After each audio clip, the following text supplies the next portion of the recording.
क्या आप जानते हैं, हाथी सिर्फ जंगल का राजा नहीं बल्कि केरल, कर्नाटक और झारखंड 3 राज्यों का राजकीय पशु भी है। क्यों? क्योंकि ये जानवर सिर्फ ताकतवर नहीं बल्कि बेहद बुद्धिमान, भावुक और सामाजिक भी होता है। हाथी की याददाश्त बहुत तेज होती है। इसे जंगल की जीती जागती हार्ड ड्राइव भी कहा जाता है। इनकी सूंड सिर्फ खाने या पानी पीने के लिए नहीं बल्कि 50,000 से ज्यादा मांसपेशियों से बनी होती है, जो इसे सुपर फ्लेक्सिबल बनाती है। और सबसे खूबसूरत बात, हाथी अपने बच्चों और फैमिली के लिए जान तक दे सकता है। तो अगली बार जब हाथी दिखे तो उसे सिर्फ एक जानवर मत समझना, वो 3 राज्यों की शान और हमारे नेचर का हीरो है।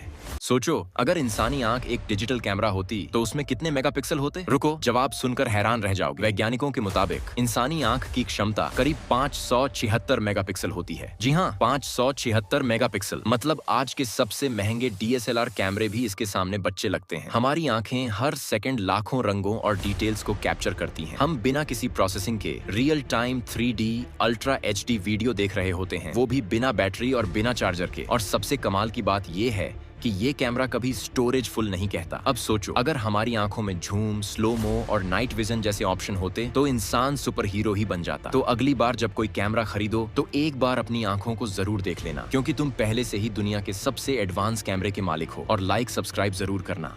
देखो भाई, ये है चीन वालों का सीडिंग करने का नया जुगाड़।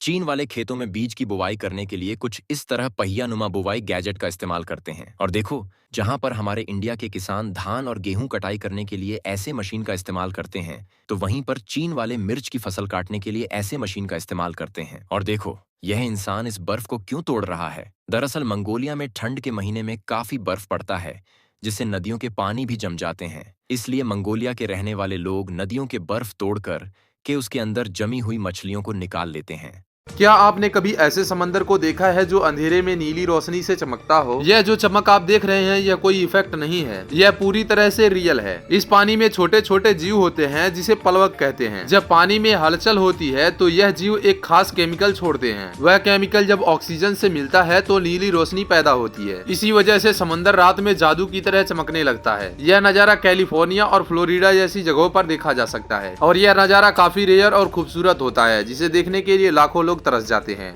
क्या आपने कभी सोचा है आपके पुराने जूते और समंदर का कचरा एक दूसरे से कैसे जुड़े हो सकते हैं? 2017 में एडिडास ने एक ऐसा कारनामा किया जिसने पूरी दुनिया का ध्यान खींच लिया। एडिडास ने समुद्री प्लास्टिक से बने 1 मिलियन से ज्यादा जूते बेचे और हर एक जोड़ी जूते को बनाने में इस्तेमाल हुई करीब 11 प्लास्टिक की बोतलें। इन बोतलों को समुद्र से निकाला गया था, जो वहां पड़ी पड़ी समुद्री जीवों को नुकसान पहुंचा रही थी। लेकिन एडिडास ने पार्ली फॉर द ओशंस नाम की एक एनवायरमेंटल संस्था के साथ मिलकर इसे एक ग्लोबल इनिशिएटिव बना दिया। सोचिए, एक ब्रांड ने जब ठान लिया तो 11 मिलियन प्लास्टिक बोतलों को समुद्र में जाने से रोक दिया। और सिर्फ इतना ही नहीं, इस इनिशिएटिव ने हजारों लोगों को इस मुहिम का हिस्सा बनाया, इको फैशन को एक नया आयाम दिया। हर साल 80 लाख टन प्लास्टिक हमारे महासागरों में चला जाता है, क्या आप जानते हैं? और उसमें से सिर्फ 9% प्लास्टिक ही रिसाइकल होता है। एडिडास का ये कदम छोटे बदलाव की शुरुआत है, लेकिन इसका इम्पैक्ट बहुत बड़ा है। अगर एक कंपनी अपने प्रोडक्ट्स को इतना सस्टेनेबल बना सकती है तो हम और आप भी अपनी लाइफस्टाइल में छोटे बदलाव ला सकते हैं। प्लास्टिक से बनी जूतों की ये कहानी सिर्फ एक फैक्ट नहीं, ये एक इंस्पिरेशन है जो हमें सिखाती है कि फैशन और पर्यावरण साथ चल सकते हैं। वीडियो पसंद आई तो लाइक ठोक दो और ऐसे ही और इंस्पायरिंग फैक्ट्स के लिए सब्सक्राइब करो।